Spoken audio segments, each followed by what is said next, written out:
अस्सलाम वालेकुम viewers, welcome to students platform. Viewers, आज हम करेंगे MGT 111 के लेसन नंबर 21 को। तो आइए स्टार्ट करते हैं। व्यूअर्स, आपको मेरा गला थोड़ा सा आवाज़ बदली हुई लग रही होगी। मेरा गला थोड़ा सा ख़राब है और तबीयत भी थोड़ी सी डाउन ही है, लेकिन लेक्चर बनाने थे आप लोगों के लिए, लिहाजा मैंने कहा चलें आज। सोच रहा था मैं वैसे ब्रेक कर लूँ बीच में, आज का दिन रेस्ट कर लूँ, लेकिन मैंने कहा नहीं, अच्छा खासा हर्ज हो जाएगा आप लोगों का।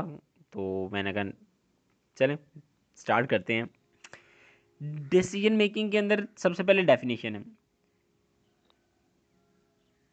अपने काम को सिलेक्ट करना। कोई भी काम करने से पहले अपने जहन में ये बनाना कि क्या काम करना है, किस तरतीब से करना है। इसके बगैर हमारा प्लान नहीं बन सकता। दो थ्योरीज हैं, ऑर्गेनाइजेशनल थ्योरी और रैशनैलिटी थ्योरी।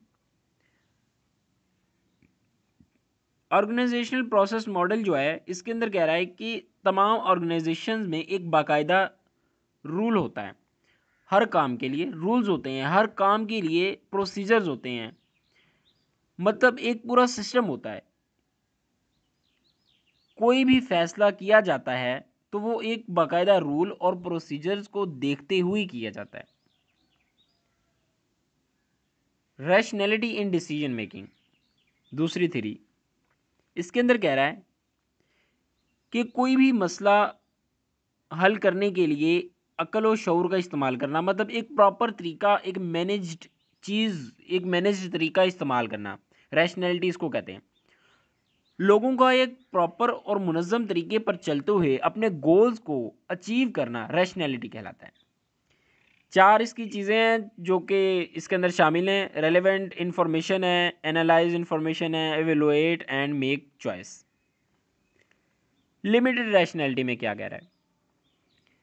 लोग एक चीज़ को हल करने के लिए इसके तमाम अल्टरनेटिव्स ढूंढने की कोशिश करते हैं, लेकिन इंसान के लिए ये नामुमकिन है कि वो तमाम अल्टरनेटिव्स को तलाश करे। एक तो मैनेजर के पास इंफॉर्मेशन लिमिटेड होती है और टाइम भी लिमिटेड होता है, लिहाजा वो किसी डिसीजन में रिस्क नहीं लेते। अगर वो ऐसा करें तो हो सकता है वो बेस्ट सिलेक्शन तक पहुंच जाएं, लेकिन वो ऐसा नहीं करते क्योंकि उनके पास रिस्क लेने का अक्सर के पास चांस नहीं होता कि वो रिस्क लें और किसी नुकसान में चलें। इससे बेहतर वो फिर जो जनरल एक तरीका चल रहा होता है ना चीज़ का, वो कहते हैं बस ठीक है, इसी तरीके से चलने दो। Steps in rational decision making है, पहला है सर्च फॉर अल्टरनेटिव्स। जितने भी पॉसिबल अल्टरनेटिव्स हैं ना, एक चीज़ को हल करने के जितने भी सोर्सेज हैं, जितने भी तरीके हैं, उनको पहले इकट्ठा करना, उनको देखना, फिर इवेलुएशन करना उनकी जितने भी अल्टरनेटिव्स हैं, और उनमें से कोई एक सेलेक्ट करना। आगे कह रहा है कि मैनेजर की तीन बेसिक अप्रोचेज हो सकती हैं। पहली है एक्सपीरियंस, दूसरी है एक्सपेरिमेंटेशंस एंड तीसरी है रिसर्च एंड एनालिसिस। एक्सपीरियंस मतलब कि अपनी एक्सपीरियंस की बिना पर, अपने जजमेंट की बिना पर ना वो तरीका सेलेक्ट कर लेता है। अपने एक्सपीरियंस की बिना पर कहता है हाँ यार पहले भी मैंने किया हुआ है, मतलब कोई काम उसने बहुत पहले भी किया हो, उसने उसको पता हो कि हाँ भाई ये हमने पहले किया हुआ है, तो लिहाजा इसी तरीके से करते हैं। दूसरा एक्सपेरिमेंटेशन, मतलब तजुर्बे करने, उस चीज़ के रिलेटेड एक्सपेरिमेंटेशन करने और फिर उसके बाद कोई उनमें से एक अल्टरनेटिव निकाल लेना। सर्च एंड एनालिसिस मेथड भी यही कह रहा है कि चीज़ को रिसर्च करना उसकी और एनालिसिस करना, उसके बाद फिर सेलेक्ट करना अल्टरनेटिव। ये इसी चीज़ को डायग्राम की मदद से जाहिर किया गया है। डिसीजन की दो टाइप्स हैं, प्रोग्राम्ड और नॉन प्रोग्राम्ड। प्रोग्राम्ड के अंदर कह रहा है कि एक डिसीजन जो प्रॉपरली प्रोग्राम्ड हो, जिसे पहले से कई बार दोहराया गया हो, या अगर रूटीन में दोहराया जाता है तो वो उसे प्रोग्राम्ड कहते हैं। मतलब रोज़मर्रा की चीज़ें हो गई कोई भी, जैसे recording of standard inventory item हो गया, चेकिंग एट चेक पोस्ट हो गई, सारी रूटीन की चीज़ें ना, तो इसे प्रोग्राम्ड कहते हैं।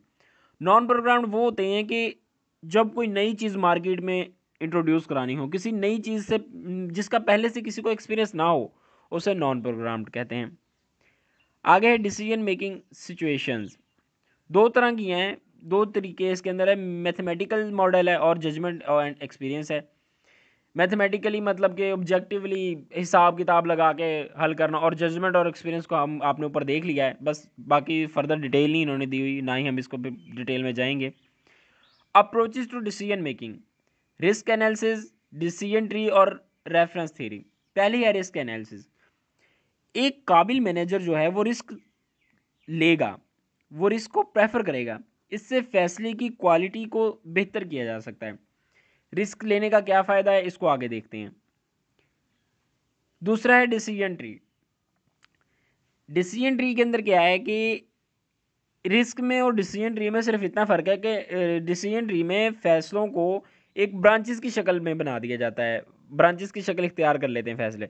इससे तमाम अल्टरनेटिव्स को मतलब एक ही प्लेटफॉर्म के अंदर ना, एक ही पेज पर कह लें कि तमाम अल्टरनेटिव्स हमारे सामने आ जाते हैं इस डिसीजन ट्री से।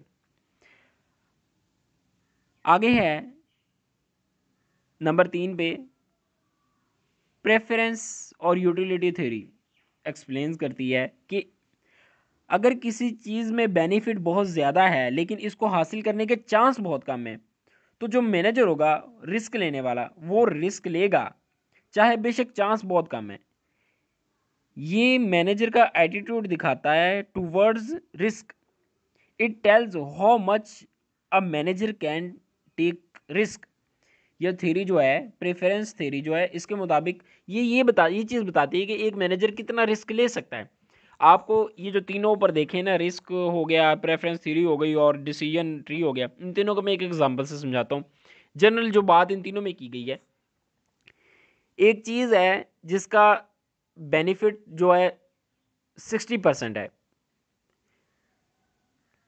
मतलब बेनिफिट जो है ना बहुत ज़्यादा है, तो उसके लेकिन चांसेस वो है ना वो कि ये इतने 60% चांसेस हैं कि अगर उसको अप्लाई करें ना उस मेथड को, तो हमें 60% चांसेस है कि हमें चीज़ मिल जाएगी और 40% चांसेस है कि ना मिले।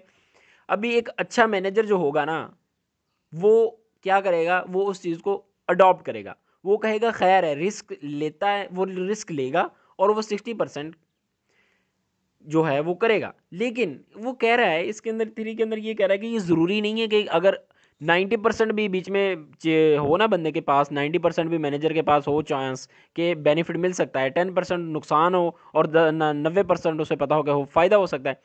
तो हो सकता है कि मैनेजर जो वो 10% भी नुकसान ना करना चाहे, लेकिन ये भी पॉसिबिलिटी है कि अगर एक मैनेजर, उसको पता है कि 10% चांस है नुकसान नफ़े के और 90% चांस है नुकसान के, तो हो सकता है कि मैनेजर की थिंकिंग ऐसी हो, सोच ऐसी हो और वो कहे कि नहीं जी मैं तो रिस्क लूँगा। ये मैनेजर पे डिपेंड करता है। कैसा डिपेंड करता है, इसको हम अभी देखते हैं। Factors affecting decision making process. Personal differences. हर पर्सनल की अपनी अपनी थिंकिंग होती है, हर बंदे का अपना अपना एक्सपीरियंस होता है। जैसे मैंने बात की, कोई रिस्क लेना चाहता है, कोई नहीं लेना चाहता, कोई रिस्क लेना बेहतर समझता है, कोई बेहतर नहीं समझता। रूल्स ऑफ नॉलेज क्या है? रूल्स ऑफ नॉलेज मतलब हर बंदे के पास अपना अपना नॉलेज होता है। हो सकता है कि एक मैनेजर जो रिस्क नहीं ले रहा उसके पास नॉलेज भी ज़्यादा ना हो, और जो रिस्क ले रहा है उसके पास नॉलेज ज़्यादा हो। इंस्टीट्यूशनल फैक्टर्स क्या है कि डिपेंड करता है कि ऑर्गेनाइजेशन कैसी है, उसका स्ट्रक्चर कैसा है, और प्रोसीजर और सिस्टम जो हैं इफेक्ट डिसीजन मेकिंग। जो कि डिसीजन मेकिंग को जो प्रोसीजर्स हैं कि उसके अंदर कैसे प्रोसीजर्स हैं, किस तरह अडॉप्ट करें, प्रोसीजर प्रॉपर हैं या नहीं है प्रॉपर। अब प्रोसीजर उनका प्रॉपर नहीं है, मैनेजर जो है रिस्क ले ले, फिर तो नुकसान होगा। लेकिन अगर प्रोसीजर प्रॉपर है, एक डेवलप्ड प्रोसीजर है, तो फिर मैनेजर दिल खोल के, मतलब कि बगैर किसी टेंशन के रिस्क लेगा। तो व्यूअर, ये था आपका लेसन नंबर 21। मैं उम्मीद करता हूँ कि आपको समझ आ गई होगी। मिलते हैं नेक्स्ट लेसन में। टिल देन टेक केयर, अल्लाह हाफिज़।